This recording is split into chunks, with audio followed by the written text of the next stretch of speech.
कांग्रेस के घोषणा पत्र में आर्थिक सर्वे करवाने की बात और लोगों के वेल्थ के पुनर्वितरण मामले के मुद्दे से अभी चुनावी माहौल तप ही रहा था कि ओवरसीज कांग्रेस के अध्यक्ष सैम पित्रोदा ने एक बयान देकर गर्म माहौल में आग भड़काने का काम कर दिया है। शिकागो की एक समाचार एजेंसी से बातचीत में सैम पित्रोदा ने अमेरिका के इनहेरिटेंस टैक्स की व्यवस्था की वकालत कर दी है, जिसके बाद सोशल मीडिया प्लेटफॉर्म पर #इनहेरिटेंस टैक्स और सैम पित्रोदा ट्रेंड करने लगा है।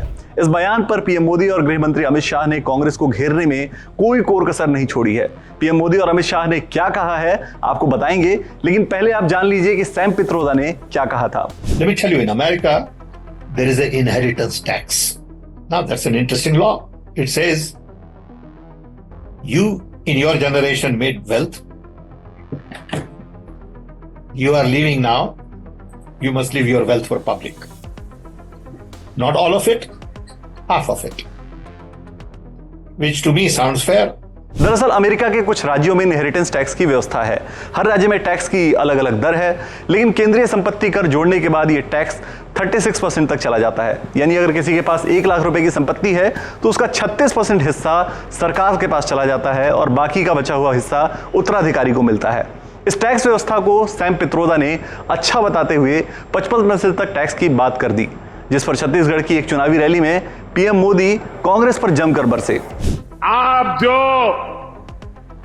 अपनी मेहनत से संपत्ति जुटाते हैं वो आपके बच्चों को नहीं मिलेगी, बल्कि कांग्रेस सरकार का पंजा उसे भी आपसे छीन लेगा।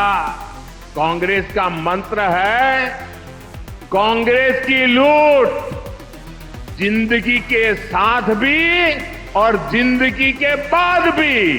गृह मंत्री अमित शाह ने भी सैम पित्रोदा के बयान पर न सिर्फ कांग्रेस को घेरा, बल्कि उन्होंने सैम पित्रोदा के बयान को पूर्व पीएम मनमोहन सिंह के बयान से जोड़ दिया और कहा कि अब कांग्रेस पार्टी पूरी तरह एक्सपोज हो गई है। वो देश के जनता की निजी संपत्ति का सर्वे कर निजी संपत्ति को सरकारी खजाने में डालकर जो उन्होंने यूपीए के शासन में तय की थी प्रायोरिटी कि देश के संसाधन पर सबसे पहला अधिकार माइनॉरिटी और उसमें भी मुस्लिम लोगों का है, उस प्रकार से इसका बंटवारा करना चाहती है। अभी तक पीएम मोदी के मुस्लिमों पर बयान से बीजेपी को घेर रही कांग्रेस सैम पित्रोदा के बयान के बाद बैकफुट पर नजर आई।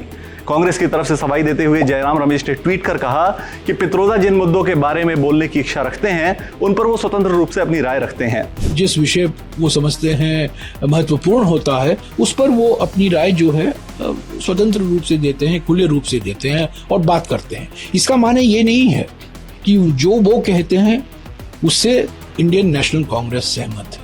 मैं साफ कह देना चाहता हूं। इसके बाद सैम पित्रोदा ने भी ट्वीट कर सफाई दी कि क्या मैं तथ्य नहीं बता सकता।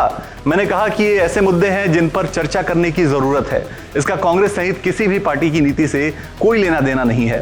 खैर, चुनावी सरगर्मी में बयानबाजियों का दौर जारी है, लेकिन राहुल गांधी के राजनीतिक गुरु और कांग्रेस के थिंक टैंक माने जाने वाले सैम के बयान ने इनहेरिटेंस टैक्स नाम का एक ऐसा जिन्न बोतल से बाहर कर दिया है जो उसके लिए मुसीबत का बादल बनाते हुए दिख रहा है।